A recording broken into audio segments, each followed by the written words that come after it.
산상수는 우리가 서두를 보면 하나님께서 팔복이 선언되어지고 그리고 빛과 소금에 대해서 얘기하시면서 너희는 세상의 소금이다, 세상의 빛이라고 천명하십니다. 이것은 하나님 나라의 존재와 정체성을 서두에 선언을 하시는 거거든요. 그래서 우리가 팔복의 사람이라고 하면 저번 주에 했지만 하나님 나라에 속한 자의 백성, 신부들의 내면과 성품들을 조명한 거예요. 단순히 복받기 위한 조건이 아니죠. 이것은 바로 예수님의 성품이고 내면입니다. 그래서 우리가 예수님을 닮아가길 원합니다. 우리가 예수님께서 그 당시에 복을 선언을 하셨는데 이 복에 대한 그들의 입장은 굉장히 구약적 언약에 대한 사고에 갇혀서 신명기 28장의 근거에서 하나님의 복은 이런 가시적인 하나님의 호의 정도로 물질을 소유한다든가 번영과 부를 누린다든가 권력을 이제 소유한다든지 그런 것들이 정말 하나님 주신 축복이라고 생각이 고정관념이 박혀 있고 또 그들은 피지배 계층으로서 자기들은 지금 복의 대상이 아니라고 생각을 했죠. 왜냐하면 그 당시 몰려왔던 수많은 무리들, 그 중에 나온 제자들은 굉장히 가난한 사람들, 굉장히 정말 가난한 자는 복이 있나니 하는데 그 가난한 자들에게 복을 선언한 거거든요. 물질적으로도 환경적으로도 굉장히 가난한 사람들, 소외계층들, 사회적인 약자들. 그래서 사장에 보면은 병든 자를 고치실 때 나온 자들이 전부 그런 자들이었습니다. 어쨌든 그런 자들이 이 복을 들으니까 굉장히 충격적이고 굉장히 혁명적이죠. 굉장히 새로운 복의 패러다임의 전환을 맛보며 그들이 하나님 나라의 실체에 대해서 하나님 나라와 연결된 하나님이 규정하신 마카리오이라는 이 복에 대해서 깨닫게 만드시는 거거든요. 우리가 정말 하나님이 우리에게 주고자 하는 그 복, 신령한 복을 우리가 영광 가운데 깨닫는 시간 되시게 예수님 축복합니다. 그래서 우리가 팔복을 이제 들어갔습니다. 무리를 보시고 주님께 산에 올라가 앉으시니 제자들이 나온지라. 무리와 제자의 엄연한 이 서로 다른 그룹이라고 말씀드렸어요. 이 무리 속에 물론 제자가 나오지만 소수의 제자들이 나왔을 때 입을 열어 가르쳐 이르시되 심령이 가난한 자는 복이 있나니부터 시작하거든요. 우리 한번 그 구절 읽어볼까요? 마태복음 5장 1절부터 한번 읽어보겠습니다. 자, 쭉 한번 읽어볼게요. 시작. 예수께서 무리를 보시고 산에 올라가 앉으시니 제자들이 나아온지라. 2절에 입을 열어 가르쳐 이르시되 심령이 가난한 자는 복이 있나니 우리가 천국이 끝까지 한번 읽어볼게요. 3절부터 다시 한번 읽는데 우리가 팔복을 전부 읽고 오늘은 심령이 가난한 자와 애통하는 자, 온유한 자, 의에 주르고 목마른 자, 제가 이것이 한 그룹이라고 했어요. 그래서 이 하나님과의 관계 영역에서 우리가 변화되는 내면의 부분이거든요. 그래서 이 첫 번째 파트인 이 네 개의 복을 먼저 그룹으로 같이 다루면서 통으로 같이 갈 거거든요. 그래서 여러분들이 그걸 구분하면서 읽으면 좋을 것 같아요. 자, 3절부터 끝까지 시작. 심령이 가난한 자는 복이 있나니 천국이 그들의 것이며 애통하는 자는 복이 있나니 그들이 위로를 받을 것이며 온유한 자는 복이 있나니 그들이 땅을 기업으로 받을 것이며 의에 줄이고 목마른 자는 복이 있나니 그들이 배부를 것이며. 보시면 알겠지만 네 가지 먼저 네 개의 복을 받는데 이것은 굉장히 유기적 흐름 안에서 연결되어 있는 걸 볼 수가 있어요. 마음이 가난하면 애통해지고 애통하면 온유해지고 온유하면 이제 의해지고 목마르게 되거든요. 가난해서 하나님의 채우심을 경험하고 그 생수를 맛본 자들은 하나님의 의를 경험한 자들은 계속 갈망과 어떤 배고픔과 주림이 생겨요. 그래서 의해지고 목마른 자까지 우리가 물론 이것이 꼭 기계적인 인과응보는 기계적인 어떤 인과성은 가지고 있지는 않지만 굉장히 넷째 복까지는 매끄럽게 이 흐름이 연결됩니다.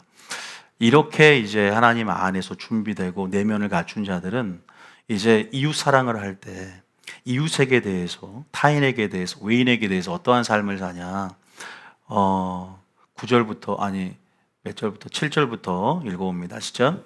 긍휼히 여기는 자는 복이 있나니 그들이 긍휼히 여김을 받을 것이며 마음이 청결한 자는 복이 있나니 그들이 하나님을 볼 것이며 화평하게 하는 자는 복이 있나니 그들이 하나님의 아들이라 일컬음을 받을 것이며. 보면 우리가 이제 이제 강론으로 들어가서 성경적으로 심도 있게 또 심층적으로 주의는 하지 않았지만 피스메이커가 되는 거죠.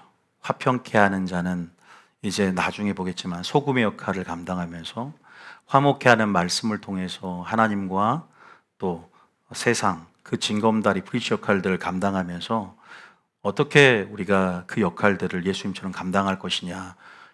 마음이 먼저 가난한 자, 이 순서가 있어요.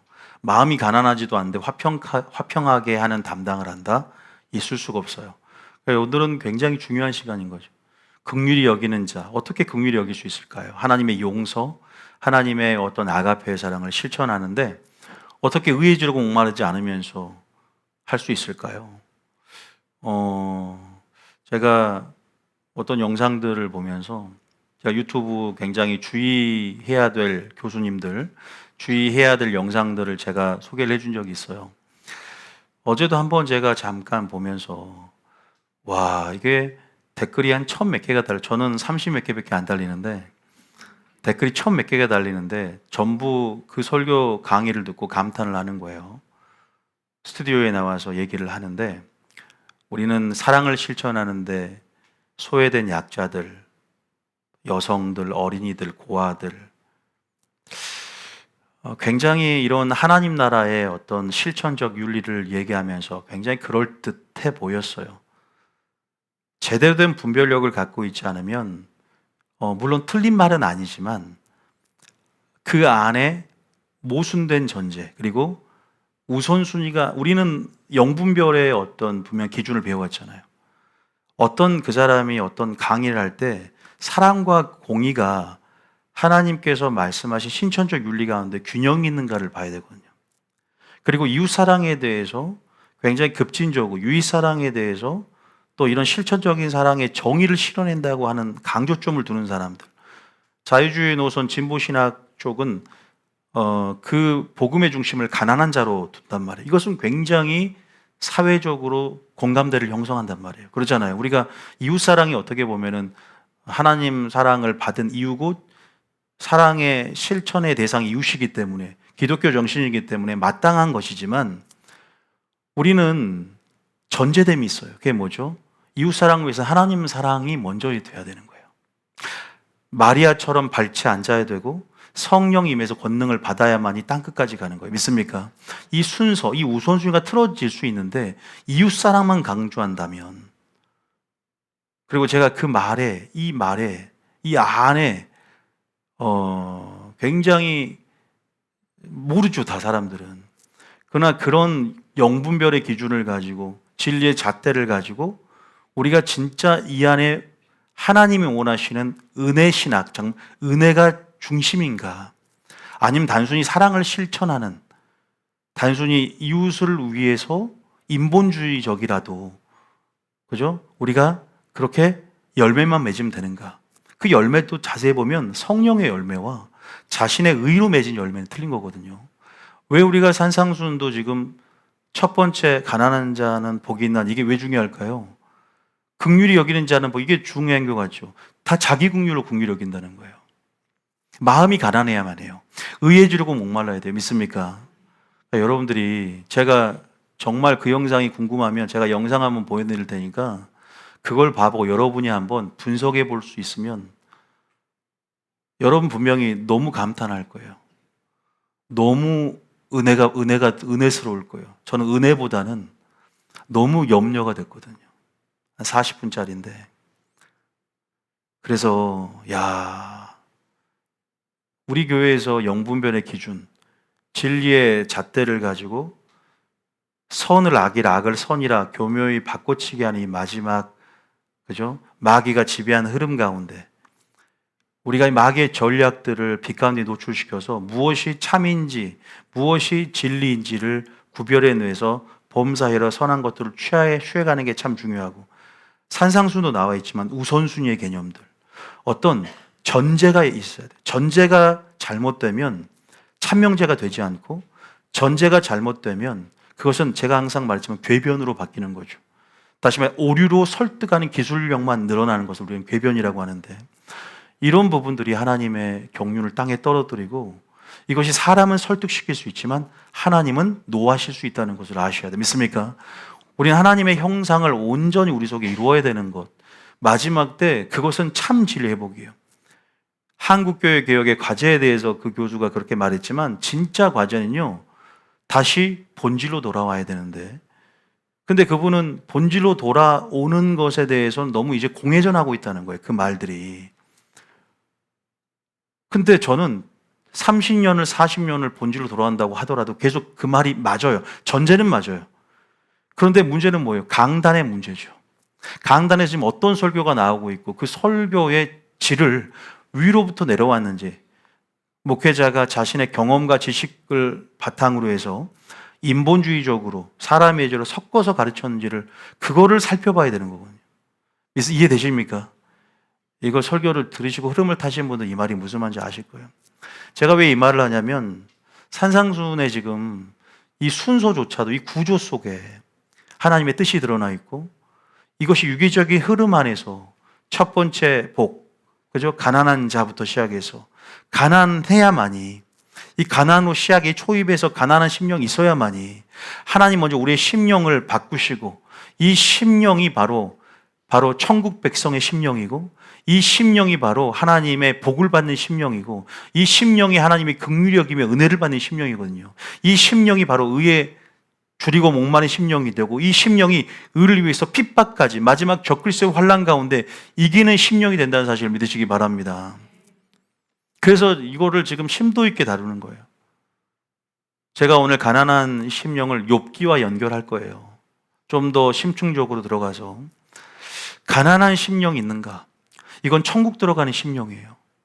천국 들어가는 데 있어서 죄가 몇 퍼센트, 죄 커트라인을 나누면서 죄가 몇 퍼센트가 있어야만이 천국과 지옥을 갈 수 있느냐, 이런 구분하는 어떤 그런 부분이 아니라, 정말로 천국 지옥을 우리가 구분하고 싶다, 천국 들어간 사람이 누구인지, 지옥 들어간 사람이 누구인지 알고 싶다, 그러면 심령의 유무를 봐야 돼요. 가난한 심령이 아니다, 좀 힘들어요. 이 가난한 심령이 그 정도로 중요한 심령인데, 이건 스스로 만들어내는 심령이 아니에요. 이건 스스로 만들어내는 심령이 아니란 말이에요. 스스로 내가 가난해져야겠다고 되는 게 아니에요. 회개가 자기 마음대로 됩니까? 애통하는 게 자기 마음대로 됩니까? 의에 주르고 목마른 게 자기 마음대로 됩니까?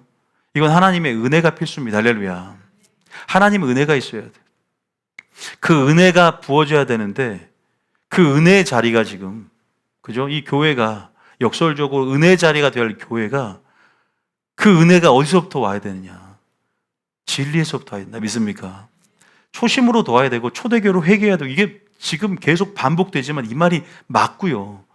그러나 우리가 다시 한번 이 본질이 아닌 걸 본질이라고 하니까 문제죠. 설교가 아닌데 설교라고 하니까 문제죠. 다시 한번 마리아 영성을 회복해야 되는데, 그 교수의 말은 제가 지금 하고 있는 사역을 정면 반박하는, 지금 마리아 자리가 문제가 아니라 더 이웃을 위해서 기다려주고 사랑해줘야 된다. 포용주의 성격으로 말하더라고요. 이웃사랑 강조한다는 거 굉장히 중요하지만, 항상 전제를 보시고 사랑과 공의 균형 있게 이 하나님의 실천 윤리에 대해서 검증할 수 있어야 돼요. 믿습니까? 성도들은 이걸 절대 몰라요. 1000개 넘는데 다 읽어봤다니까. 와, 한 사람도 이렇게 분석한 사람이 없어요. 저는 그 사람의 신학적인 노선을 알거든요. 그 사람의 흐름을 알거든요. 누군지는 관심 있게 처음 드신 분들은 몰라도 돼요. 그냥 이런, 어쨌든 유튜브 안에서도 마지막 때는 이런 정통에서 벗어난, 전통에서 벗어난, 그죠? 이러한 흐름들이, 그래서 이게 교란시킨다는 거죠. 교란시켜요. 우리 시선을 분산시킨다는 거죠. 그러니까 여러분들은 마지막 시선을 어디에 고정할 것이냐, 우리가 어디 안에 거해야 될 것이냐, 무엇을 드려야 될 것이냐, 믿음은 들음에서 납니다. 그래서 가장 중요한 교회 본질인 진리의 기둥과 터인 이 진리의 교회 안에서 마지막 때 때를 따라주는 양식으로 잘 준비되어지고 훈련되어지고 자라나야 될 줄 믿으시기 바랍니다. 뭐가 중요한지를 알아야 된다는 거죠. 우선순위 개념에서. 그래서 어쨌든 의에 주려고 목마른 심령까지, 그죠? 이렇게 되면 긍휼히 여기게 되고 화평하게 하게 되고, 그죠? 마음이 청결하다. 한 마음으로 하나님을 섬기게 되는 거거든요. 그러면 두 마음을 품지 않게 되는 거예요. 물질이 주인 되지 않게 되죠. 삶에 있어서. 그러면 마지막에 이제 역사의 구속사의 종말 가운데, 그죠? 누가 있어요? 무대 안에, 역사의 무대 한 정중앙에 적그리스도가 있죠. 구속사는 그렇게 끝납니다. 그래서 마지막 때 이런 말을 해요. 빌립보서에 보면은 우리가 의를 위해서 박해를 받는 얘기 안 했는데, 빌립보서 3장 12절에 뭐라고 하냐? 아니, 빌립보서 3장 12절이 아니라 그 경건하게 살고자, 디모데후서 3장 12절, 디모데후서 3장 12절 읽어보면, 자, 읽어봅니다. 시작. 무릇 그리스도 예수 안에서 경건하게 살고자 하는 자는 박해를 받으리라. 마지막 산상순의 팔복의 마지막에 의를 위해서 박해를 받는 자는 복이 있다고 하는데, 그러면 예수 안에서 경건하게 살고자 하는 자는 누구죠? 가난한 자의 심령을 가진 다음부터 유기적 흐름 안에서 화평케 하는 삶을 살았던 자들이 내면과 성품이 하나님의 형상으로 화해지면서 예수님을 닮아가고 날마다 하나님의 의를 줄이고 사모하고 구했던 자들, 이런 자들이 긍휼을 실천하고 화평케 하며 복음을 전하고, 그죠? 많은 사람에게 빛과 소금 역할을 감당하며 사는 그런 경건한 자들이 박해를 받는 거예요. 할렐루야. 이 안에는 산상순의 팔복의 흐름이 압축되어 있는 선언이죠. 박해를 받는다는 거예요. 사도행전 14장 22절에도 읽어보세요. 시작. 제자들이 마음을 굳게 하여 이 믿음에 머물러 있으라 권하고, 또 우리가 하나님의 나라에 들어가려면 많은 환난을 겪어야 할 것이라 하고. 이것은 사도 바울만 겪는 게 아니라 모든 제자, 그리스도의 제자는요, 제자이기 때문에 스승과 동일한 노선을 걷습니다. 그래서 주님은 애초부터 좁은 길, 좁은 문이라고 우리에게 천명하시면서 그 길을 따라오라고. 그런데 따라올 수 있다라고 말했어요. 왜냐하면 내가 너에게 은혜를 줄 것이기 때문에. 빌립보서 1장 29절입니다. 빌립보서 1장 29절. 은혜가 온다는 거예요. 고난도 있지만. 시작. 그리스도를 위하여 너희에게 은혜를 주신 것은 다만 그를 믿을 뿐 아니라 또한 그를 위하여 고난도 받게 하려 하심이라. 의를 위해서 핍박을 받는 것 표면적으로 두려울 수 있지만 정말로 참된 그리스도에서 주님을 따라가면요, 그 은혜를 경험한 자들은 성령의 은혜, 보혈의 은혜, 말씀의 은혜 안에서 내면이 하나님 나라와 연결되기 때문에, 그죠? 우리가 의와 평강과 희락과 기쁨이 충만하다는 사실을 믿으시기 바랍니다. 우리는 하나님 나라의 보상이 있잖아요. 가난해지면 천국이 그들의 것이고, 애통하면 위로를 받고 미래적으로 보상받는 거예요. 할렐루야. 배부르게 하신답니다. 긍휼히 여기신대. 할렐루야. 하나님을 볼 거리, 하나님의 아들이라 일컬음을 받는답니다.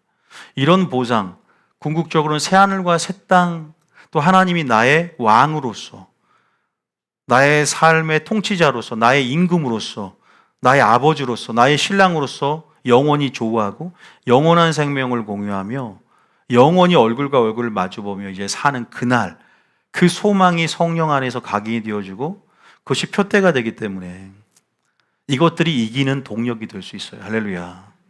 여러분들이 나는 정말 세속적인 사람인가? 나는 팔복의 사람인가? 하나님 나라 안에서 하나님이 규정하는 복, 마카리오이라는 이 복을 진짜 신령한 복을 참복으로 여기는가?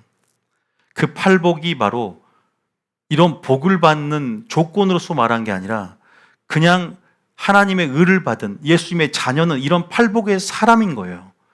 빛인 거예요. 소금인 거예요. 소금이 되라가 아니라 너희는 세상의 소금이다라고 규정했습니다. 할렐루야. 이거를 명심하고 우리가 그에 합당한 삶을 살아내는 그런 저와 여러분이 되시길 예수님 축복합니다. 다시 본문으로 넘어가서 마태복음 5장 다시 10절 읽어봅니다. 시작. 의를 위하여 박해를 받는 자는 복이 있나니 천국이 그들의 것임이라. 그죠? 아까 경건하게 살고자 하는 핍박을 받고 박해를 받는 자는 복이 있다. 그죠? 천국이 그들의 것임이라고 해서 인클로저의 구조죠. 이런 걸 우리가 수미상관법이라고 하는데 이 말은 천국이 그들의 것임을 동일하게 반복함을 통해서 천국에 속한 자의 삶에 어떤 천국에 속한 자의 백성들의 정체성, 내면, 성품 이런 부분들에 대해서 강조하고 있는 것이죠. 강조법이죠. 11절입니다. 시작. 나로 말미암아 너희를 욕하고 박해하고 거짓으로 너희를 거슬러 모든 악한 말을 할 때에는 너희에게 복이 있나니. 이것들을 복이라고 생각하고 고난을 즐거워할 수 있는가? 이걸 복이라고 생각하고 고난에 동참할 수 있는가? 이것을 복이라고 생각하고 고난을 자처할 수 있는가? 쉽지가 않습니다.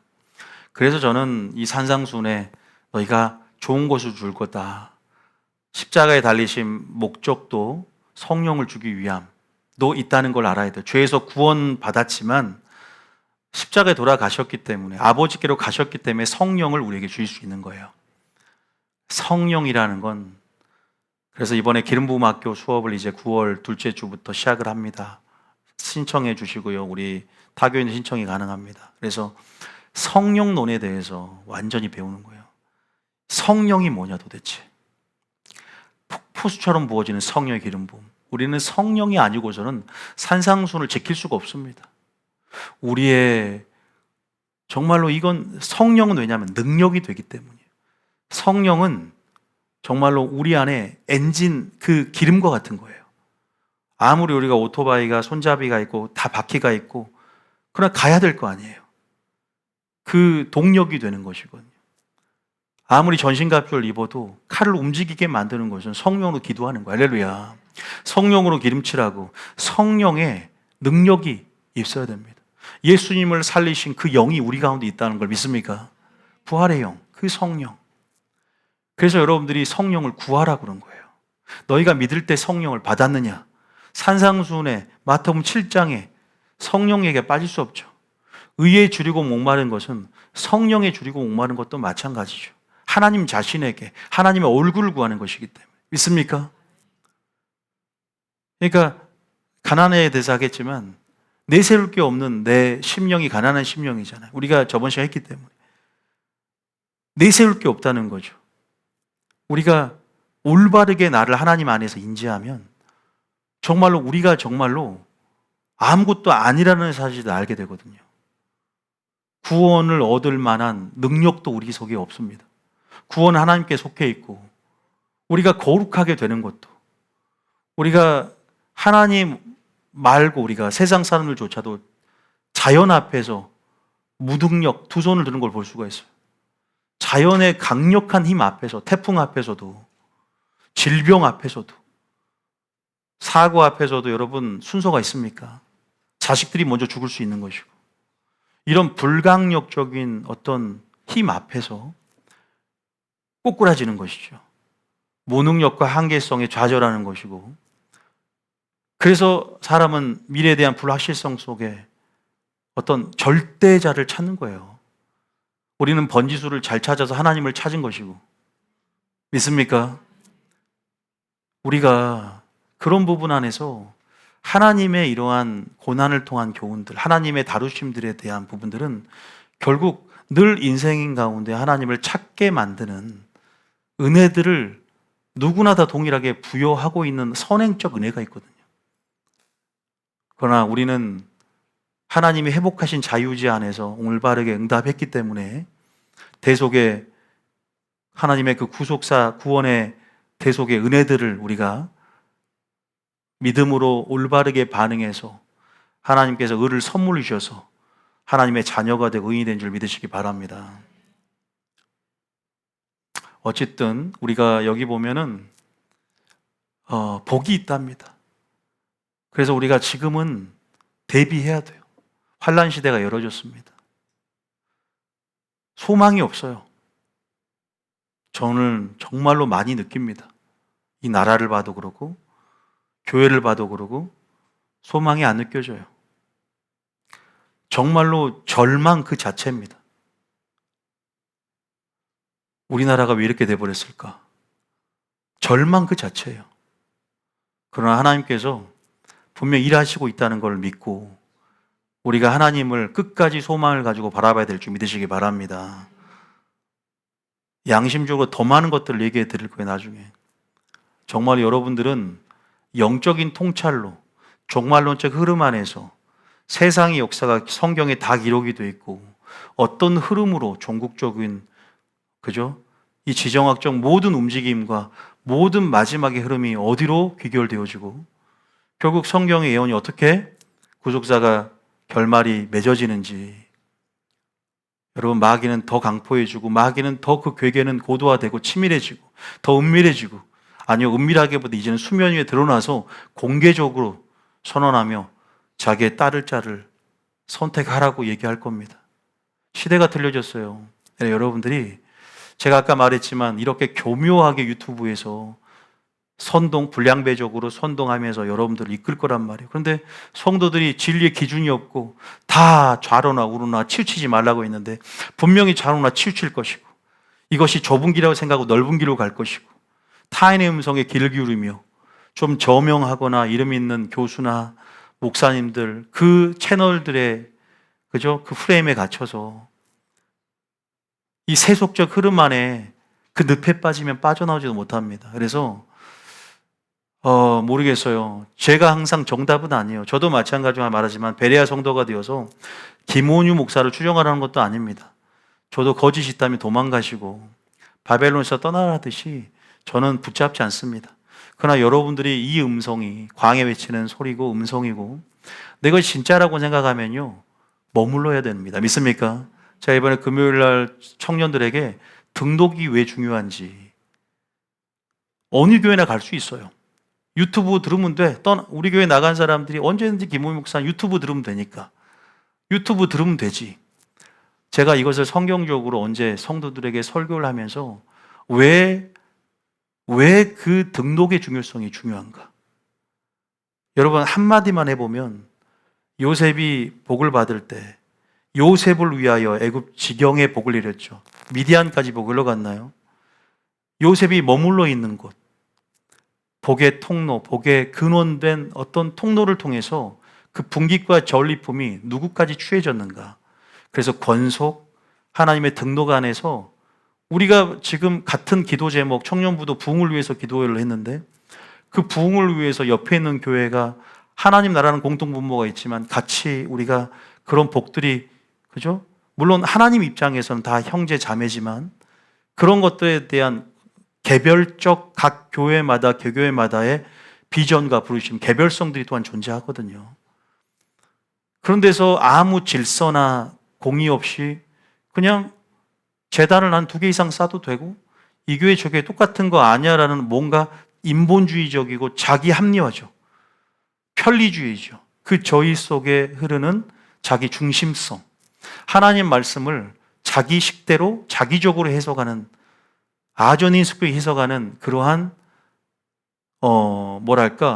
마지막 때 그런 것들이 굉장히 많아요. 그래서 올바르게 알려줘야 되겠구나.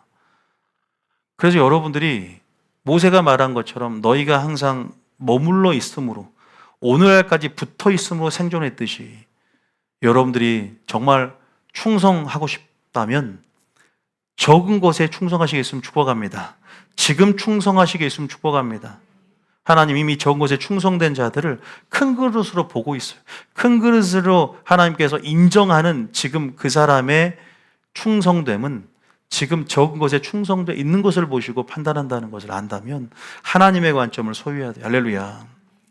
여러분, 우리가 어쨌든 그런 부분 안에서 저 여러분들에게 말씀드리고 싶은 거예요. 다 영광이 되기 때문에 말씀드린 거고요. 12절 한번 읽어보겠습니다. 시작.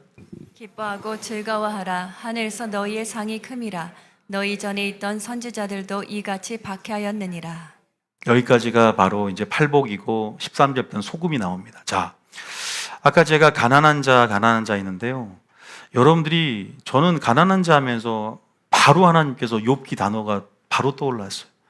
그래서 욥에 대한 내용들을 잘 알지만 제가 욥에 대한 부분들에 대해서 어느 정도 안다는 전제를 가지고 성경 좀 찾아주면서 하나님께서 왜 욥에게 고난을 줬을까? 이걸 먼저 한번 우리가 지금 한국 교회가 이 욥에 대한 설교를 하면서 굉장히 잘못된 설교 뭐랄까 이게 성경적이지 않다는 것들을 많이 저는 느껴요. 하나님의 절대 주권을 강조하면서 의인이라도 알 수 없는 고난을 받는다. 뭐 예를 들어서 근데 우리가 분명히 본문이 드러내고자 하는 부분들에 대해서 문맥을 보면서 하나님이 행하시는 고난, 다시 말해서 성경 잠언인가요? 까닭 없는 저주는 없어요. 하나님께서 분명히 고난을 행하시는 분명한 하나님의 목적을, 뜻을 이해하려고 해야지 알 수 없지만 그냥 이게 모든 게 하나님의 뜻이야라고 그냥 우리가 하나님을 알려는 소욕도 없이 그냥 이렇게 무지성 발언을 해서는 안 되는 거예요. 성경 본문은 분명히 드러내고 있어요. 왜 욥에게 고난을 줬을까? 물론 욥은 굉장히 구약 시대의 의인이라고 하죠. 우리도 하나님의 의를 받은 의인 줄 믿으시기 바랍니다. 저 사람은 신앙생활을 저렇게 잘하고 저 사람은 뭐 남들 하지도 않은 11조부터 시작해서 구제원금까지 저렇게 잘하는데 왜 저렇게 물질적인 형편이 더 안 풀릴까? 저 사람은 저렇게 봉사, 헌신, 먼 거리에서 이렇게 열심히 리더 역할도 하는데 왜 저 사람 자녀가 저렇게 잘 안 되고 잘 안 될까? 그런 어떤 의문들이 분명히 여러분들이 들어서 성경에 우리가 산상수에 나와 있지만 비판하지 말라고 했는데 우리가 내가 판단자가 되어서 욥의 세 친구처럼 이따 나오지만 내가 가지고 있는 경험과 지식의 근거에서 우리가 사랑 없이 긍휼 없이 판단하는 경우가 굉장히 많거든요. 옳지 못한 경우는 굉장히 많아요. 우리가 이런 부분에서 왜 욥은 그러면 고난을 받았을까? 저는 결론을 미리 말씀을 드리면요. 오늘 가난한 심령을 하니까 하나님께서 욥을 더 한층 더 깊은 차원으로 이끄는 거거든요. 하나님은 목자 되십니다. 믿습니까? 우리를 인도해 가시는데요. 단순히 여러분이 원하는 기도 제목, 기도 응답으로 여러분이 원하는 문제 해결로만 인도하는 건 아니죠. 그럼 언약의 하나님이기 때문에 개인적으로 보살피고 하나님은 분명히 여러분들의 모든 필요를 충족시키며 필요를 아시기 때문에 문제도 해결해 주길 원하시지만 궁극적으로 여러분들을 더 깊은 하나님을 아는 곳으로 인도합니다. 할렐루야. 하나님의 친밀함으로 인도해요. 교제로 인도한다는 거. 할렐루야. 인격적인 교제로 인도한다는 거. 그러니까 너무 기복신앙에 젖어서 우리나라가 무속신앙의 뿌리가 있어요. 이 교회도 그래서 유교적인 또 불교적인 이런 종교의 뿌리를 두고 교회가 이 본질을 잃어버리고 좀 변형이 되거나 기도 스타일 자체도. 그래서 제가 이 본질을 회복하기 위해서 기도의 본질이 뭐냐, 기도를 재정의하면서 기도는 단순히 강구도 있지만 하나님과의 교제다, 호흡이다, 이런 얘기를 하는 거거든요. 꼭 종교적으로 몇 시간 기도를 채워야 돼 이런 차원이 아니라 5분만 기도해도 선포만 해도 역사 일어날 수 있는데 하나님의 대상에 대한 관계, 믿음 없이 기도하는 사람들이 많다는 거죠. 종교심으로. 그러니까 이런 것들이 회복이 돼야 돼요. 믿습니까? 여러분들 1분만 기도해도 역사 일어나요. 그런데 이건 기도가 부족해. 물론 어떤 면에서는 인내 가운데 기도해야 되기 때문에 끝까지 들어줄 때까지 기도하는 차원에서 인내해야 되죠. 다 하나님의 때가 틀리기 때문에. 그러나 본질적으로는 믿음이 필요한 것인데 그럼 예수만 선포만 하면 짧은데 어떻게 기도 응답이 돼요? 선포하는데 역사가 일어나잖아요. 할렐루야. 10년을 기도해도 죽은 자가 일어나지 않았는데 예수 이름으로 일어나라 그러니까 죽은 자 일어나면 그럼 기도를 선포를 짧게 해야만이 듣나 길게 해야만이 듣나 그런 차원이 아니라는 거예요. 본질 이해 못하니까. 그래서 우리가 다시 한번 재정의를 해야 돼. 진리를 다시 한번 회복해야 되고 하나님의 관점에서 성경적으로 다시 한번 통찰 있게 다시 한번 모든 거룩한 하나님의 속성들 또 성경적인 용어들 모든 것들이 회복이 되는 그런 개혁적인 사역들이 필요한 것입니다. 그럼 여러분의 마음도 새로워지고 거듭나게 되고 하나님을 재인식하게 되고 하나님의 영광을 보게 될 줄 믿으시기 바랍니다. 이러면서 가난한 심령이 만들어지는 거예요. 여러분, 욥을 어쨌든 고난을 당한단 말이에요. 그런데 욥을 하나님께서 왜 고난을 주셨는가? 그 부분에 대해서 제가 나오는 등장인물이 욥의 세 친구가 나오고 욥의 세 친구가 31장까지 욥하고 그 고난 가운데 논쟁을 한다는 줄 아시죠? 서로 주고받으면서 논쟁하잖아요. 그리고 엘리후라는 사람이 나오죠. 엘리후가 나와서 어떤 역할을 하고 욥하고 세 친구를 꾸짖고 그리고 하나님이 나타나요. 그리고 욥이 지금 우리가 말하는 변화가 됩니다. 더 깊은 차원으로 하나님이 이끄셨던 그 욥의 결말, 하나님의 결말, 어떤 욥의 결말이죠. 그게 나타나거든요. 이 흐름들을 제가 중요한 성과들을 좀 보면서 정말로 알 수 없는 고난은 없어요. 그런 부분에서 우리가 성경적으로 지금 여러분이 당하고 있는 고난이라든가 지금 하나님은 지금 나를 다루심을 통해서 결국 나를 선하시기 때문에 더 깊은 차원으로 나를 이끄심을 통해 나를 어떻게 하시려고 하는 거야. 결국은 마음을 새롭게 함으로 변화를 받는다. 업그레이드 한다. 그죠? 나를 새 부대로 만든다. 난 이 정도도 괜찮은데? 스스로 만족해서는 안 되죠. 신앙은요, 만족이 없어요. 믿습니까? 계속 은혜와 그런 지식에서 자라가라. 끝까지 주님 오실 때까지 멈춰서는 안 되거든요. 근데 욥은요, 좀 멈춰 있었어요. 우리가 언어가 바뀌거든요. 우리가 가난한 심령, 욥의 심령이 바뀌면 우리의 언어가 바뀌어요. 욥의 언어가 바뀌고 그것이 회개로 나타나요. 그것이 애통으로 나타났고 그 소욕은 의에 주려고 목마른 심령이 되는 거예요. 우리는 의에 대한 얘기를 할 거예요. 이게 무슨 말인지 아시겠죠? 자, 그러면 야고보서 먼저 한번 봐봅시다. 야고보서 5장에 보면 야고보서는 욥의 얘기를 하면서 이런 얘기를 하나 합니다. 읽어볼게요. 몇 절인가? 11절이죠. 11절 한번 읽어볼게요. 자, 11절 시작. 보라, 인내하는 자를 우리가 복되다 하나니 너희가 욥의 인내를 들었고 주께서 주신 결말을 보았거니와 주는 가장 자비하시고 긍휼히 여기시는 이시니라. 욥기를 보니까 여기 보면 욥의 인내가 나옵니다. 그리고 그냥 두 번째는 주가 주신 결말을 보았다. 여러분들은 욥 하면 가난한 심령부터 시작해서 의에 주로 목마른 심령까지 회복한 욥의 변화를 봐야 돼요. 아시겠죠? 42장 우리가 한번 저번 시간에 읽었기 때문에 제가 뭐 반복은 하겠지만 그리고 단순히 어디에 하나님의 결말, 욥의 결말에 있어서 어디에 포커스를 맞추죠? 바로 하나님의 성품에 맞추죠. 주는 가장 자비하시고 긍휼히 여기십니다. 우리가 가난한 심령이라는 건 스스로 만드는 게 아니거든요. 가난한 심령은 하나님의 은혜의 자리입니다. 믿습니까? 하나님의 은혜가 만드는 영적 산물이에요. 가난해지고 싶어도 안 되는 거예요. 그래서 하나님은 욥을 다루시는데, 저는 욥의 인내라고 표현하죠. 결국 인내라는 것이 참 중요해요. 고난을 당해도요, 포기하고 낙심하고 교회를 떠나버린 사람이죠. 왜냐하면 그건 자기 중심성에 기인한 것이거든요. 인내라는 것은 결국 끝까지 견디고 참는 거잖아요. 버티는 것이고, 너희가 인내가 필요하면 하나님의 뜻을 행한 후에 약속을 받는 것이다. 우리가 마음밭 비유에서도 인내로 결실하는 자라고 하죠. 인내는 항상 필요합니다. 인내하면서 기도하고 인내하면서 순종하는 거. 결국 마침내 복을 받는 것이죠.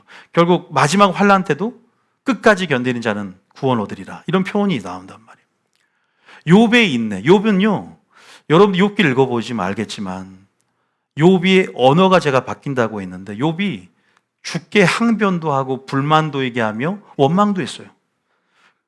오히려 욥의 세 친구를 여러분들이 보시면 알겠지만 욥의 세 친구들은 오히려 하나님을 변호하는 입장에서요. 그런데 하나님께서 욥의 세 친구는 강하게 책망합니다. 옳지 못하다. 욥은 그러나 그죠? 그렇게 불신앙적인 면모를 보임에도 불구하고 결국 끝까지 문제는 뭐냐면 붙어 있었어요. 오히려 자기의 그러한 무지성 발언을 기도를 통해서 하나님 왜냐하면 우리가 완전하지 않기 때문에 그럼에도 불구하고 그 안에 하나님은 그 모든 상황들을 하나님을 아는 기회로 선용하셨고 하나님의 영광을 드러내는 자리로 그의 무지 가운데 역사하셨거든요. 중요한 것은 우리 편에서 하나님을 떠나지 않는 것이거든요. 믿습니까? 끝까지 기도하면서 주님 앞에 주님, 난 주님을 알고 싶고 끝까지 나의 의를 변호를 하고 끝까지 나의 무죄를 주장하면서도 무지성 발언을 하면서도 주님과 변론하고 싶다라고 기도하며 주님 앞에 나와왔어요. 그리고 그 기도 가운데 변론하고 싶은 욥의 항변과 주님이 응답한 게 38장의 폭풍 가운데 하나님이 현현하셔서 욥에게 나타나심을 통해서 하나님의 영광을 드러낸 사건이거든요. 자, 여러분 욥의 세 친구를 여러분들이 아실 겁니다. 욥의 세 친구가 참 교회 안에 많아요.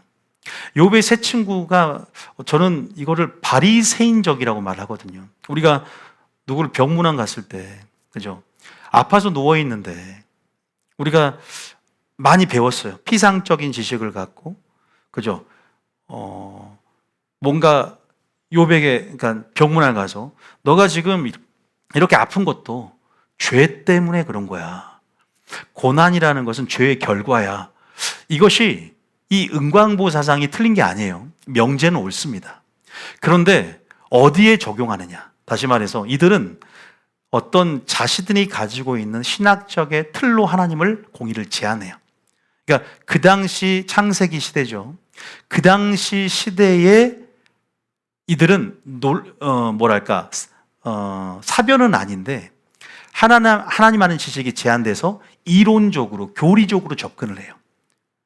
어떻게 그걸 또 알 수 있냐면 이들이 하나님을 부르는 것은 여호와라고 나타나는 욥에게는 여호와로 나타나거든요. 여러분에게 좀 어려울 수 있는데 여호와 하나님이 있고 엘로힘이 하나님이 있어요. 엘샤다이 전능하신 하나님. 엘로힘이라는 뜻은 창세기에 나타난 하나님인데 천지를 창조할 때 그 권능, 올마이티 권능의 하나님이라고 드러낼 때는 이방신과 구분되지 않는 그분의 능력에 포커스를 맞춰요. 그런데 여호와라고 하는 것은 출애굽부터 이스라엘 백성에게 나는 스스로 있는 자요 내가 너를 보낼 때 나를 여호와라고 이름하라. 이제는 언약을 맺으시며 언약 안에서 인격적으로 개인적으로 백성들을 사랑으로 보살피시는 언약 가운데 자신을 제한하고 그렇게 자신을 언약의 하나님으로 규정하는 게 여호와예요. 그런데 욥에게 나타날 때는 나 여호와가 말한다고 하고 근데 이 세 친구는요 여호와란 말을 쓰지 않아요. 애를 씁니다. 다시 말해서 하나님 아는 지식이 되게 피상적이고 제한적이며 그래서 어떻게 보면은 이 욥의 세 친구들은요 그 안에 뭐가 없냐면 사랑이 없고 긍휼이 없어요. 우리가 차라리 병문안 가서 아무 말 안 하고 있는 게 위로가 될 때가 있어요. 그런데 너가 그 세 친구의 논조가 그거예요. 죄의 결과는 바로 사망이고 이 고난이나 질병 같은 경우고 죄로 기인하는 것이다. 아픈데 불을 껴는 그죠? 불난데 부채질하는 격이고 이것은 욥이 그 말을 듣고 감화가 돼야 되잖아요. 그런데 오히려 그죠? 이 말이 물론 명제는 옳지만 이 말이 그죠? 제가 항상 선한 말은 우리가 뭐죠? 우리 은쟁반에 뭐라 그랬죠? 사과. 갑자기 생각이 안 나네. 은쟁반의 사과. 경우에 합당한 말은 하나님께 경우에 합당한 말이 선한 말이란 말이에요. 경우에 합당하지가 않아요. 그러니까 사람을 살리지를 못하는 거죠. 그래서 예수님은 사람을 살리는 말을 적재적소에 그때 그 시에 주는 말을 통해서, 감동을 통해, 프로놈을 통해서 사람을 살리고 영혼을 살려요. 깨어나게 만든단 말이에요. 욥이 만약에 그 말을 듣고 영광 가운데 주님을 봤다면 가난한 심령 회복이 됐겠지만 더 집착을 합니다. 자신의 의에 집착합니다. 오히려 자신의 의를 더 변호하고 더 자신의 무죄를 또 주장하면서 항변을 하는데 더 성질이 납니다. 여러분, 우리가 욥의 새 친구가 돼서는 안 됩니다. 이것은 나중에 비판하지 말라라는 마태복음 7장에 그죠? 주님의 명령이 있어요. 욥의 새 친구같이 돼서는 안 됩니다. 할렐루야. 하나님을 변호하는 자리에 서서도 보세요. 사랑이 없으면 아무 소용이 없는 거예요. 그게 사람의 지혜를 바탕으로 한 말이고, 만약에 그런 상황이었다면, 만약에 자신들은 욥보다 더 의로웠을까요? 그러면 본인들은 더 심한 고난과 질병에 노출돼야 돼요. 자신들이 욥보다 의롭다는 것들을 은연중에 드러내는 게 아닌가요? 난 아무 사고 안 났으니까 나는 지금 하나님의 축복을 받고 있는 상태야. 여러분, 하나님의 공의는 언제 최종적으로 실현됩니까? 재림 때, 심판 때 실현돼요. 지금은 의인이 악인의 고난처럼 고난을 당한 사람도 있는 것이고, 지금은 요셉처럼 구덩이의 경험을 하고 감옥의 경험을 하고 노예 경험을 할 수 있는 거예요. 그러나 형통할 수 있는 거예요. 할렐루야. 사람을 다루는 것은 상대적인 것이고 또 상황적인 변수가 개별적이기 때문에 하나님의 다루심은 개별적이라, 개별성이 있고 상대적이라는 걸 알아야 되는데, 너무 자신의 어떤 신학적인 틀에, 그 프레임에 갇혀서 하나님을, 공의를 제한하고 하나님의 전체 공의를 스스로 판단자가 되어서 오히려 그들이 더 무지했다는 것들을, 욥보다 더 그들이 무지했다는 것들, 그들의 명제는 그 자체만은 옳지만 여러분이 어중간한 성경 지식을 가지고 그렇게 사랑 없이, 그렇게 긍휼 없이 하나님의 공의와 정의의 사랑과 공의의 균형 없이 전하다가는 하나님의 성품을 왜곡시킬 수 있고 책망 들을 수 있는 거예요. 믿습니까? 이거 굉장히 조심해야 돼요. 설교자들이 조심해야 돼요. 그 다음에 나온 사람이 누구냐? 이들을 변론이 끝나고 엘리야가 나옵니다. 하도 그들이 고난과 논쟁 가운데 더욱더 악이 받친 거야, 욥이. 엘리야가 중재자예요. 하나님이 엘리야는 책망하지 않았어요. 엘리야는 욥도 책망하고 새 친구도 책망합니다. 욥도 꾸짖어요. 너가 하나님보다 의롭다고 하는구나. 나중에 엘리야의 어쨌든 보면은 그 중재를 통해서 엘리야 말이 끝나고 32장, 37장 끝나고 하나님이 현현하시는데, 하나님의 현현을 이끄는 징검다리 역할을 한다. 그 역할을 하거든요. 가교 역할을 하는데, 우리가 그 부분에서 한번 본문을 한번 볼 건데요. 자, 몇 구절만 봐보겠습니다. 자, 여기까지 보고 제가 하나님 나타나는 장면을 좀 말씀드릴게요. 욥기 10장 2절 한번 보겠습니다. 쭉 볼게요. 욥기 10장 2절 읽어봅니다. 시작. 내가 하나님께 아뢰오리니 나를 정죄하지 마시옵고 무슨 까닭으로 나와 더불어 변론하시는지를 내게 알게 하옵소서. 그래서 나중에 주님이 직접 이제 나타납니다. 법정 공청회를 요청하는 거예요. 항변하니까 주님과 변론하길 원합니다. 내가 이렇게 죄가 없는데, 난 악을 행하지 않았는데 왜 내가 이런 고난을 당해야 됩니까?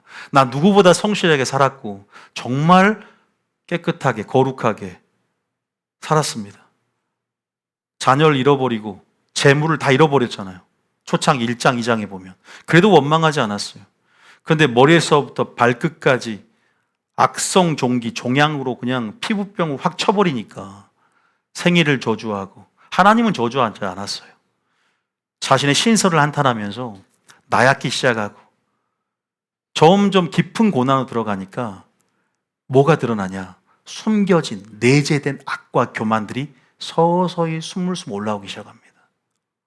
사람은 그 한 사람도 하나님의 의를 소유한 사람이 없어요. 믿습니까? 하나님은 더 깊은 차원으로 이끌어가기 원하는 거예요.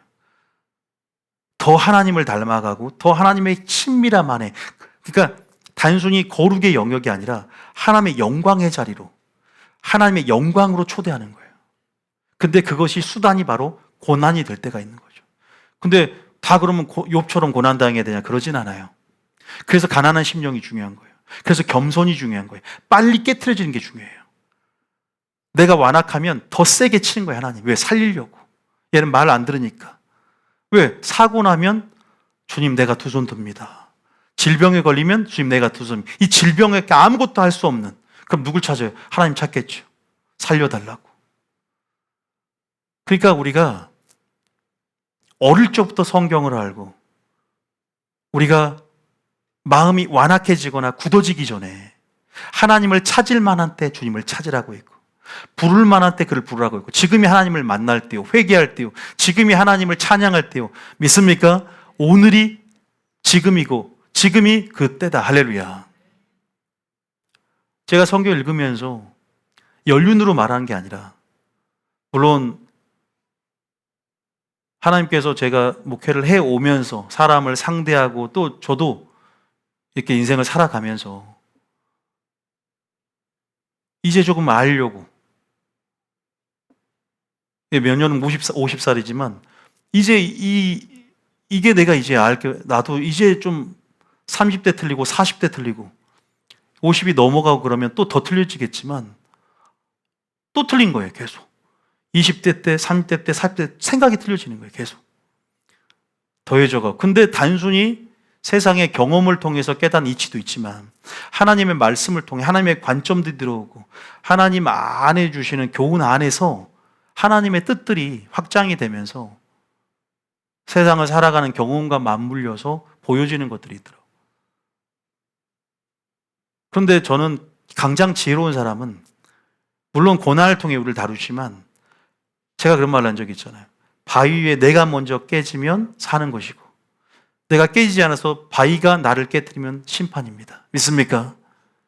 물론 가난한 심령은 내가 만드는 것은 아니지만 내가 내려놓음의 자리가 한데 하나님의 은혜로 만들어진 것이다. 믿습니까?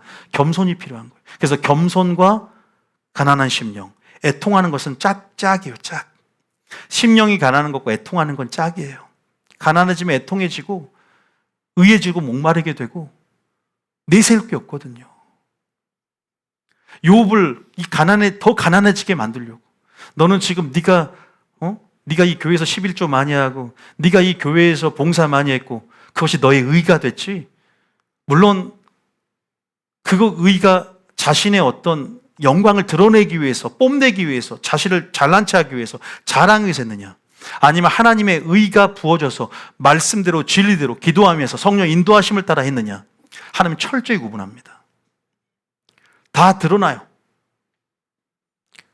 그래서 은밀히 구제하라 나오잖아요. 은밀히 구제하라, 은밀히 선을 행하라. 왼손이 하는 일을 오른손이 모르게 하라. 그 의라는 것이 하나님 나라의 핵심 개념이 의거든요. 하나님의 성품이거든요. 그 의가 우리 가운데 전가가 되어지고 우리가 순종하고 하나님의 의를 주님의 마음으로, 주님의 사랑으로, 주님의 공의로 실천해 나갈 때 그 의의 열매가 맺어지면서 주님과 같은 형상으로 만들어지는 거예요. 믿습니까? 그것만이 있기를 원해요.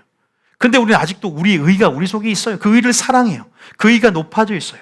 그것이 나의 자존심이고 그것이 내 자신이 되거든요. 내 자신을 사랑하는 것. 욥이 그랬어요. 욥이 신앙생활을 하면서 고난을 통해서, 아니 새 친구들이 내가 의롭지 않다고, 나 의로워. 나는 악을 행하지 않았어. 나는 내 자녀들이 범죄할까 봐 미리 번제를 했어. 변론을 하는 거예요. 끝까지 항변을 해요.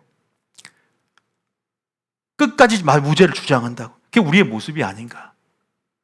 이걸 깨트리려면 하나님이 다루시는 수단이 있어요.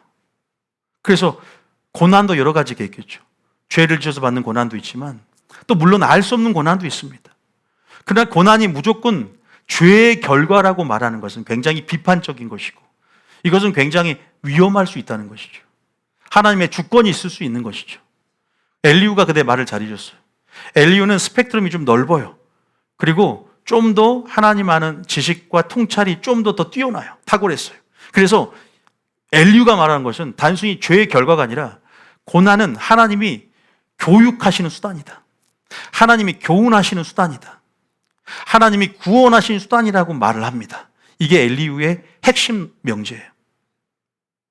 그게 33장에 적나라하게 드러나 있어요. 좀 읽어드릴게요. 그렇게 하나님이 말할 것도 엘리후가 쫙 말을 해놨어요. 그래서 하나님은 별다른 말 안 해요. 욥에게 나타났을 때 왜 내가 고난당인지 설명을 일일이 안 합니다. 그냥 욥의 질문 가운데 하나님의 질문으로 역공하면서 하나님의 영광을 본인이 기조 계시를 하는 거예요. 하나님이 누구인지를 보여줍니다. 그냥 고난에 집중되어 있는 욥의 시선을 하나님이 누구인가로 돌려서 시선을 주님의 일하심, 주님의 전지전능하심, 주님이 누구인가에 고정하니까 심령이 바뀌더라 이 말. 그건 설교 듣는 경험이에요. 믿습니까? 설교를 통해 영광을 보는 거예요. 근데 설교만으로 부족해요. 진리를 순종함을 통해 하나님의 형상이 와해지는 거예요. 순종까지 나아져가면 잊혀져 버립니다. 그러나 가장 중요한 첫 번째 단계는 말씀을 들어야 되는 거예요. 마리아처럼 밟지 앉아야 되는 겁니다. 할렐루야. 좋은 편을 택해야 됩니다. 이 본질이 한국교회 개혁의 열쇠고 지금 모든 것들을 회복할 수 있는 열쇠예요.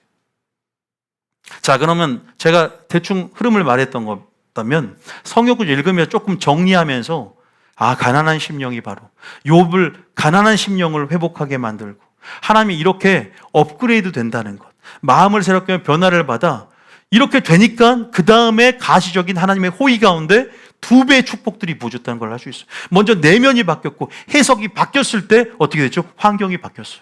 믿습니까? 하나님은 여러분의 단순히 물질만 주고 문제만 해결한 하나님이 아니라고. 해석이 바뀌어지고 원망이 사라지고 가난한 심령, 주님만 찾는 심령, 아니요, 하나님 얼굴 구하는 심령. 하나님 아니면 안 됩니다.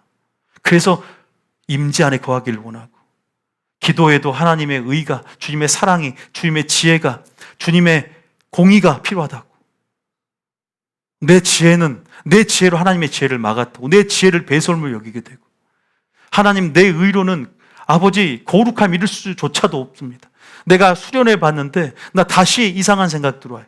성령이 필요하다고. 성령 충만을 구하고. 믿습니까?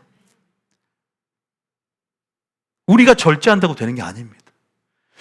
기도해야 됩니다. 할렐루야. 은혜를 구해야 돼.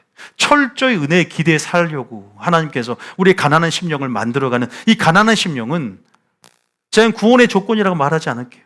그러나 구원 받을 만한 자의 심령이에요. 가난하지 않고서는 총 못 들어갑니다. 단순히 복만 선언하는 게 아니란 말이에요. 가난한 심령도 죄를 짓습니다. 죄를 지었다고 바로 지옥 가냐? 그렇지 않아요. 죄의 종로로 사는 것이 습관적 고의적인 죄가 지옥 가는 것이지. 누구 한 사람 죄 없는 사람이 어디 있겠어요? 그럼 다 총 못 들어가죠. 초신자는 다 지옥 가야죠. 그건 아니에요. 하나님은 심령을 보세요. 여러분 다윗을 선택할 때 형제들 엘리압을 선택했습니까? 기골이 장대하고? 아니요, 하나님 외모를 보지 않고 뭘 보죠? 중심, 가난한 심령을 보는 거예요. 하나님이 왕을 선택할 때도 중심을 보고 가난한 심령을 선택했던 그 선택은 본질적인 하나님의 선택의 원리를 얘기하는 거예요. 하나님의 택정하심, 하나님 우리를 선택할 때는 우리의 중심을 보시고 가난해진 심령을 보시는 거예요. 할렐루야. 그리고 가난한 심령이 더 가난해져서 더 기쁨에서 기쁨으로 더 하나님의 영광으로 초대함을 통해 그 영광 가운데 가난한 심령들이 하나님의 자리에서 은혜 자리에서 계속 만들어지며 하나님을 나의 왕으로 모셔드리길 원하는 거예요. 하나님을 나의 임금으로 모셔드리길 원하는 것입니다. 믿습니까?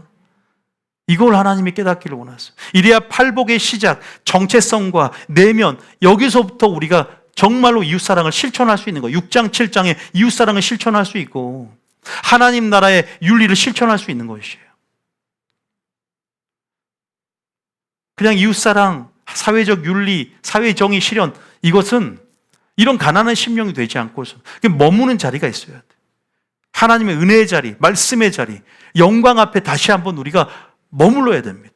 시내산 꼭대기에서 모세가 홀로 부흥회를 했습니다. 십계명을 받으며. 그런 자리가 산 꼭대기에 올라가며 마리아가 예수님 발치에 앉아서 홀로 부흥회를 했습니다. 그 부흥회 자리가 있어야 된다 믿습니다. 부흥회 자리에 있어야 된 줄을 믿으시기 바랍니다. 그 자리에 우리 머물러야 되는 거예요. 욥이 그 자리에 머물렀다는 거죠. 자, 또 읽어보겠습니다. 욥기 10장 7절입니다. 욥기 한번 쭉 읽어볼게요. 자, 시작.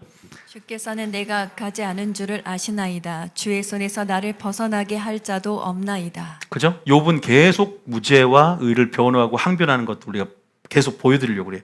욥기 32장 2절, 엘리후가 화내는 장면 보겠습니다. 욥기 32장 2절입니다. 시작. 욥기 32장 2절 시작. 람종족 부스 사람 바라겔의 아들 엘리후가 화를 내니 그가 욥에게 화를 내면 욥이 하나님보다 자기가 의롭다 하며 계속 고난이 깊어지니까 처음에는 안 그랬던 욥이 내재된 악과 교만이 드러나기 시작하잖아요. 사람이에요. 까닭없는 저주는 없어요. 알 수 없는 고난은 없습니다. 다 고난의 이유가 있는 거예요. 자, 그 다음입니다. 시작. 또 새 친구에게 화를 내면 그들이 능히 대답하지 못하면서도 욥을 정죄함이라. 우리가 비판 정죄에 대해서는 다음에 할 겁니다. 요 산상수에 나온 내용이에요. 욥의 새 친구 아까 제가 말씀드렸어요. 그 다음 33장 9절 봅니다. 33 계속 다 지금 엘리후의 발언입니다. 33장 9절입니다. 시작. 이르기를 나는 깨끗하여 악인이 아니며 순전하고 불의도 없거늘 그 다음 참으로 하나님이 나에게서 잘못을 찾으시며 나를 자기의 원수로 여기사 11절. 내 발을 착고에 채우시고 나의 모든 길을 감시하신다 하였느니라. 욥이 그랬다는 거예요. 그러니까 책망하는 거예요. 엘리후가 욥을. 그 다음 시작. 내가 그대에게 대답하리라. 이 말에 그대가 의롭지 못하니 하나님은 사람보다 크심이니라. 그죠? 이 말에 그대가 의롭지 못하니 하나님은 사람보다 크십니다. 계속 자신의 의를 주장하는 우리의 뭐랄까, 이건 한마디로 말하면 우리의 본성이죠. 본성, 자존감, 자존심. 그래서 마지막 때는요, 말세 고통하는 때가 되느니 사람이 뭐예요? 자기를 사랑한다고 그러잖아요. 자기 애가 커지는 거죠. 자, 그 다음 볼게요. 33장 17절입니다. 아까 제가 엘리후는 좀 다른 넓은 스펙트럼을 가지고 좀 더 하나님에 대한 성찰이 더 높았습니다. 자, 17절입니다. 시작. 이는 사람에게 그의 행실을 버리게 하려 하심이며 사람의 교만을 막으려 하심이라. 새 친구는 죄의 결과가 바로 고난이라고 있는데 바로 이런 고난을 통해서 보세요. 사람의 교만을 막게, 교훈의 입장, 교육의 입장, 교만을 막게 하고 나중에 구원까지도. 자, 24절에 보면은 24절에 하나님께서 이 고난을 통해서 회개하는 마음이 들 거 아니에요. 그러면 이 고난을 통해서 지옥에서 옮겨서 천국으로 인도하고자 하는 하나님의 또 거룩하신 행하심이다라는 것들까지도 교훈을 줍니다. 24절입니다. 시작. 하나님이 그 사람을 불쌍히 여기사 그를 건져서 구덩이에 내려가지 않게 하라. 내가 대속물을 얻었다 하시리라. 그를 건져서 구덩이에 내려가지 않게 하라. 내가 대속물을 얻었다. 우리가 이 장면들을 쭉 보면 구덩이에서 빼서 생명의 빛을 준다는 장면이 나오는데 나중에 따로 읽어보시면 좋을 것 같아요. 여기까지 엘리후였고 이제 엘리후가 그 징검다리 역할하고 엘리후 말이 끝나자마자 하나님이 나타나서 38장 그 나타난 장면, 이게 뭐냐면 바로 우리가 말씀을 통해서 하나님의 영광을 경험하는 거예요. 오늘날 현대적으로 적용점을 찾는다면, 자, 드디어 아까 10장에 나를 정죄하지 마시고 나를 무슨 까닭으로 나와 더불어 변론하는지 내게 알게 하소서. 계속 기도하면서 욥에 인내하면서 버텼습니다.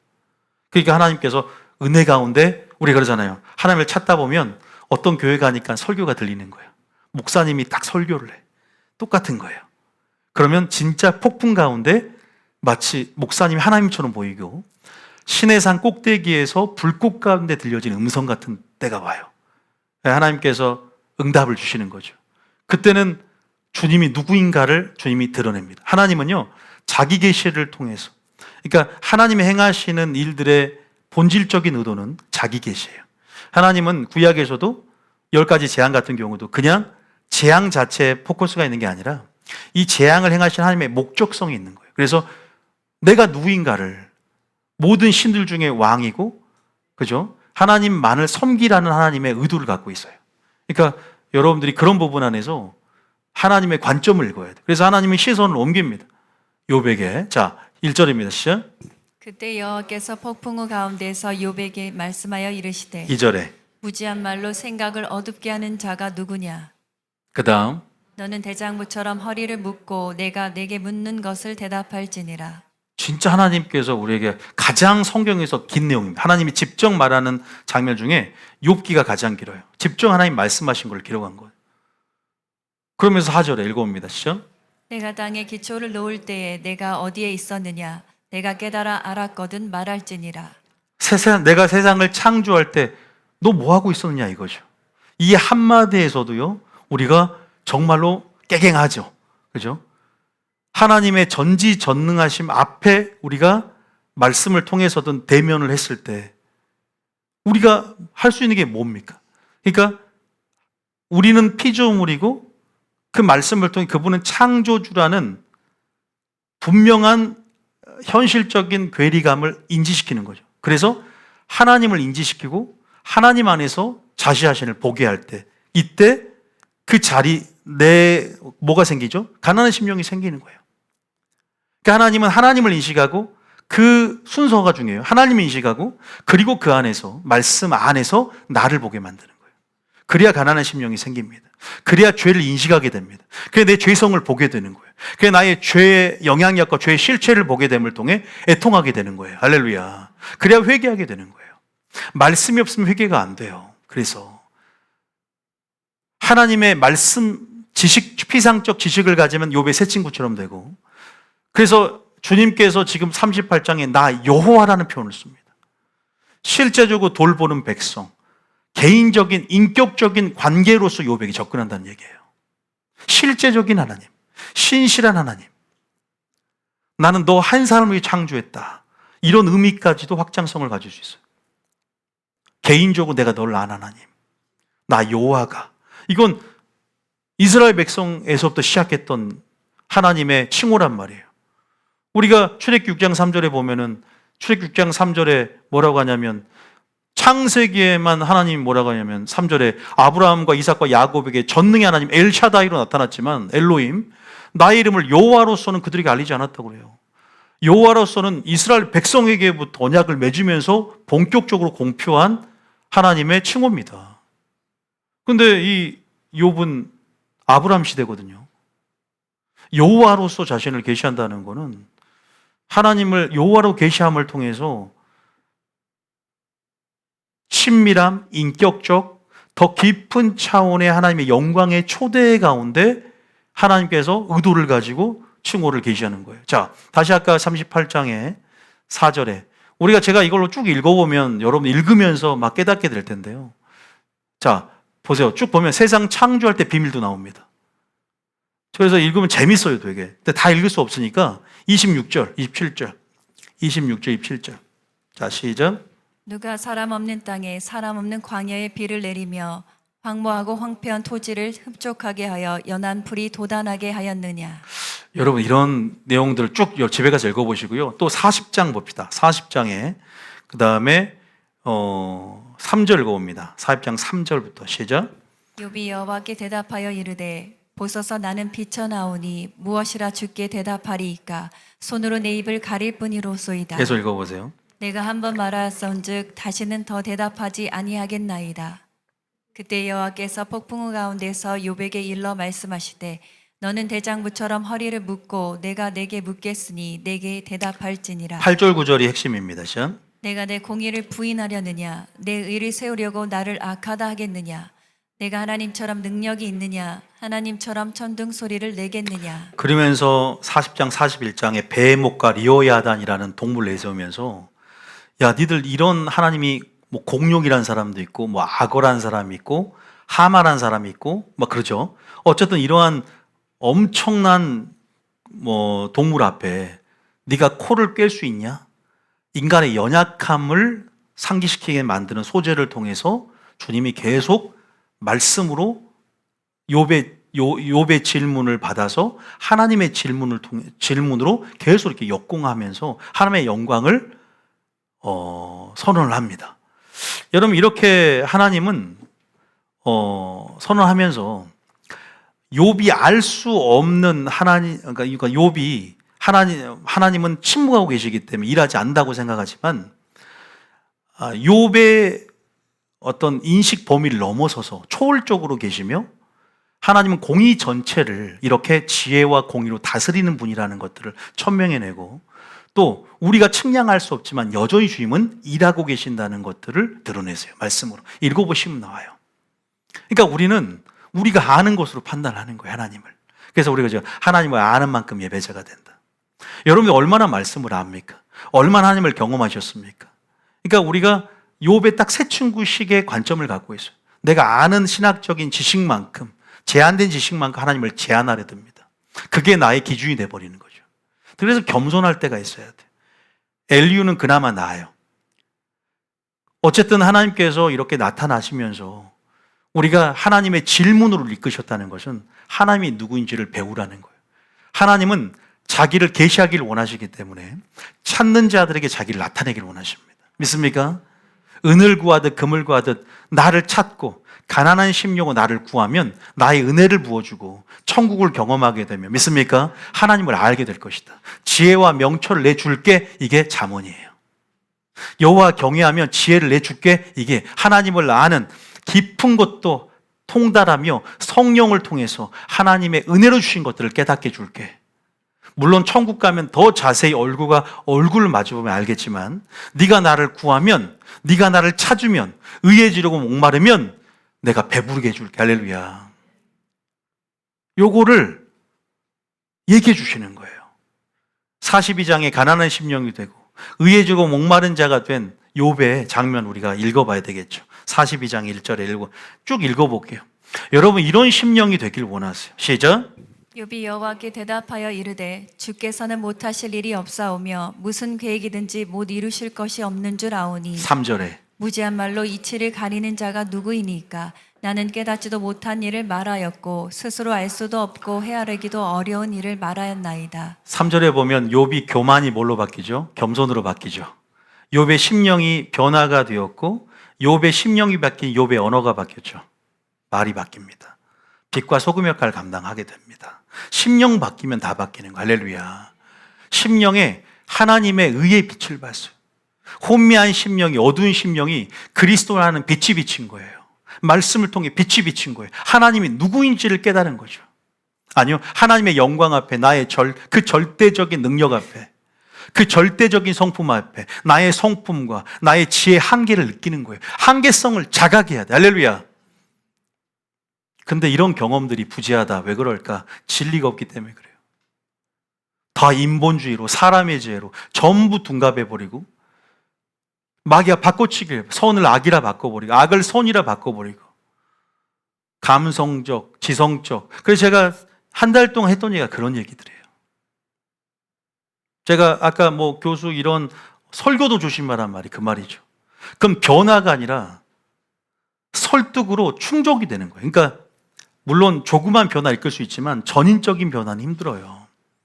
반쪽짜리가 되잖아요. 교회 다닌다고 변화가 안 되는 건 아니지만 사랑의 측면에는 굉장히 뛰어난 것 같지만 마치 버가모 교회 두아디레처럼 공의를 책망하잖아요.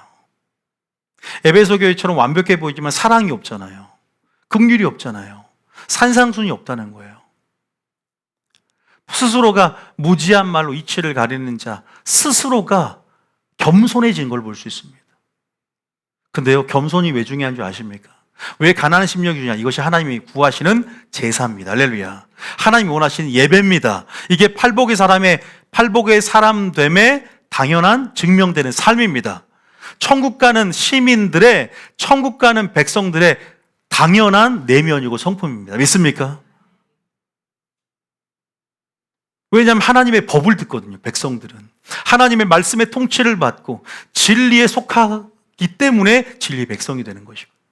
자, 3절, 4절 읽어보겠습니다. 시작. 내가 말하겠사오니 주는 들으시고 내가 주께 묻겠사오니 주여 내게 알게 하옵소서. 5절. 내가 주께 대하여 귀로 듣기만 하였사오나 이제는 눈으로 주를 배움나이다. 우리가 계속 귀로만 들었지만 피상적인 지식으로 이제는 눈으로 봤다는 건 여호와로서 자기를 알리는 하나님을 인격적으로 만났고 선행적인 은혜를 통해서 하나님이 우리 자유지를 회복하고 깨달음을 주시고, 또 이러한 설교를 통해 깨달은 사람도 있지만 사고가 나거나 질병을 통해서 또 하나님의 전지한 능력 앞에 나는 아무것도 할 수 없지만 하나님의 절대적인 도우심을 통해서 이런 것들을 믿음이 성장하고 변화가 되어져. 할렐루야. 근데 단순히 주님이 행하신 일들이 포커스가 아니라 주님의 그 사랑에 포커스를 맞춰야 되는 거예요. 주님의 그 긍휼하심에 나 같은 죄인을 살리신 주여 나를 떠나소서 나를 죄인입니다라는 고백이 여러분 가운데 있어야 된다. 그 영광 앞에 이것이 제대로 된 가난한 심령이라는 거예요. 베드로가 주님께서 행하시는 그 기적을 보고 나는 이렇게 빈 그물로 이것이 나의 한계성인데 내가 깊은 곳에 가서 정말로 있을 수 없는 비상식적인 요구 가운데 그물을 내렸을 때 하나님의 초자연적인 기적, 이것이 바로 세상을 창조한 그분의 능력이구나. 내가 이분을 믿고 의지할 수 있겠구나. 그러나 나는 그분 앞에 설 자격이 없는 그 영광 앞에 나를 떠나서 이게 가난한 심령이에요. 그리고 그 가난한 심령이 만들어진 자리는 은총이 옵니다. 바로 주님을 떠나는 게 아니라 제자가 되는 것이에요. 배와 부친을 버리고 가치를 따라가는 것이다. 믿습니까? 가난한 심령이 돼야만 주님을 따라가는 거예요. 보세요. 6절에 보니까 상하고 통회하는 심령이 됐습니다. 애통하는 자가 되어서 티끌과 재 가운데서 회개를 하게 됩니다. 이 심령이 바뀌고 언어가 바뀌고 두 배의 축복들이 7절 이하로 쫙 나옵니다. 물질적인, 가시적인 하나님의 호의가 베풀어집니다. 다 회복시켜주는 거예요. 믿습니까? 하나님이 주시는 고난 여러분들에게 절망을 주는 게 아니죠. 재앙을 주는 게 아닙니다. 하나님이 욥의 세 친구처럼 심판을 선언하는 게 아닙니다. 믿습니까? 회복을 주고자 하신 하나님의 다루심이고 더 깊은 차원으로 여러분을 변화시키고 팔복의 사람으로 변화시키며 정말 마지막 때 의로 인하여 핍박을 받으며 천국에 합당한 자로 여김을 받을 수 있도록 하나님 우리를 변화시키는 것이거든요. 우리가 업그레이드 되어지는 세부대로 준비되어지는 그러한 변화를 향한 갈망이 있어야 될 줄 믿으시기 바랍니다. 안주하려는 마음이 바리새인의 마음이었단 말이에요. 변화를 갈망하지 않고 이 정도면 됐다 만족하지 않길 예수님 축복합니다. 이 정도 직분으로 내가 장로되고 권사되면 됐지가 아닙니다. 그럼 라오디가 교회 꼴나는 거예요. 미지근해지는 거예요. 사대교회 꼴납니다. 죽은 행실을 통해서 죽은 교회가 되는 것입니다. 그런 진단을 받았다면 우리는 은혜와 는 지식에서 계속 자라가야 될 줄 믿으시기 바랍니다. 하나님이 원하시는 거죠. 욥의 결말은 바로 가난한 심령이 되어졌고 결국 얘가 이분께서 애통하는 심령이 되어서 회개했고 그 다음에 온유해졌어요. 온유라는 것은 내가 만들어낸 성품이 아니라 길들여진 성품이죠. 조련사에게 길들여지는 거예요. 말씀으로 영광 앞에. 우리는 여전히 악하기 때문에 본성이 겉사람의 소욕이 있고 그러면서 치고 복종시키는 성품, 온유한 성품이 되니까 또 의해지르고 이제 목이 마르는 거죠. 여러분 내 구절 읽고 마칠 텐데요. 바로 하나님이 원하는 제사가 바로 어떤 제사냐 이걸 읽고 마치겠습니다. 자, 야고보서 읽었죠? 아까 이사야 말씀이죠. 몇 절? 이사야 66장 2절입니다. 자, 읽었지만 시절 나 여호와가 말하노라 내 손이 이 모든 것을 지었으므로 그들이 생겼느니라. 물은 마음이 가난하고 심령에 통회하며 내 말을 듣고 떠는 자 그 사람은 내가 돌보려니와. 다 종합에서 나왔죠.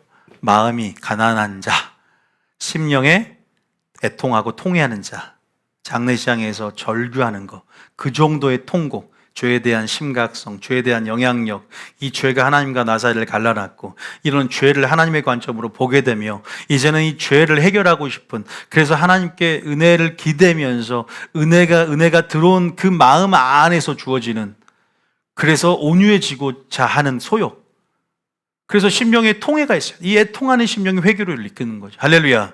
죄를 인식하고 회개를 이끄는 거예요. 그래서 내 말을 듣고 떨 수밖에 없는 거죠. 하나님 말씀 의에 주르고 목마를 수밖에 없는 거예요. 이게 하나님 말씀이 의가 됩니다. 할렐루야. 하나님 말씀을 듣고 떠는 자, 그 사람은 내가 돌보겠다 그러죠. 근데 반대되는 사람들이 있어요. 오늘날 3절부터는 교회 안에 종교인들입니다. 전혀 이런 마음 없이 예배 형식은 있지만, 화려한 예배는 있지만 다 자기 길을 따라서 가는 거죠. 자기 지혜가 길이 되는 거죠. 자기 의를 따라서, 자기 긍휼을 따라서 하나님으로부터 내려온 것이 아니라 땅으로부터 올라온 사람의 지혜를 통해서, 그게 바로 3절부터 추구예요. 읽어봅니다. 시작. 소를 잡아 드리는 것은 살인함과 다름이 없이 하고 어린 양으로 제사 드리는 것은 개의 목을 꺾음과 다름이 없이 하며 드리는 예물은 돼지의 피와 다름이 없이 하고 분향하는 것은 우상을 찬송함과 다름이 없이 행하는 그들은 자기의 길을 택하며 왜냐하면 설교를 듣고 영광을 경험해야 되는데 그게 아니라 설교는 관심 없고 진리가 선포됐든 좁니다. 그게 중요한 게 아니라 교회 생활이 중요한 거예요. 교회가 나의 신분이 상승되고 나의 뜻이 관철되는 자아성찰의 장이 되는, 그죠? 감투 쓰는 걸 기뻐하고, 장로님 되면 뭐 할 거고 권사님 되면 뭐 할 거고 천국 가는 게 중요하죠. 오히려 심판이 크단 말이에요. 더 책임감이 부여가 돼요. 물론 뭐 이걸 딱 이걸 극단적으로 뭐 안 좋다라고 하는 건 아니지만 본질적인 얘기를 해보자는 거죠. 보세요. 기도도 전부 다 찬송도 우상의 찬송이 되고 분향이라는 것은 기도를 얘기하는 거고. 보세요. 그러면 자기의 길을 택하며 자기들의 마음 가정을 기뻐하죠. 4절에 뭐라고 하냐면 나 또한 유혹을 그들에게 택하여 주겠다. 마지막 때. 왜냐하면 이렇게 하나님의 말씀 가운데 듣는 경험을 하지 않을 때는 이건 지금 교회 안에 이스라엘 백성이 하는 얘기예요. 불신자가 아닙니다. 그들이 듣지 않았다. 내 목전에서 악을 행했고 내가 기뻐하지 아니하는 것을 택하였음이라 하시니라 그럽니다.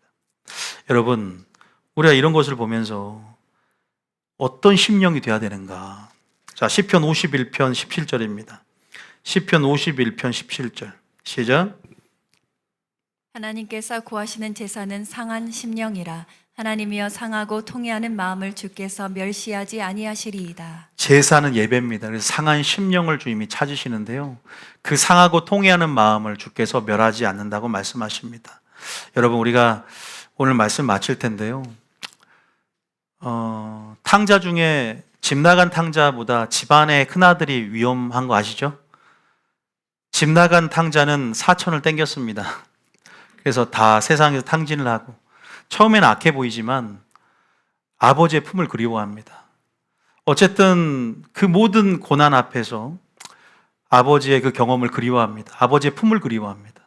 물론 다른 좀 결이 틀리긴 하지만 우리가 말씀 안에서 경험했던 하나님의 영광, 그 영광들이 하나님의 선행적인 은혜로 또 하나님의 특별한 은총으로 우리가 우리 마음을 비추게 되고 그 은혜가 깨달아지고 그 영광이 아름답다고 보일 때 우리는 다시 한번 죄를 보게 되고, 그죠? 그래서 내가 하나의 아들이 아니라 종으로 여겨달라고.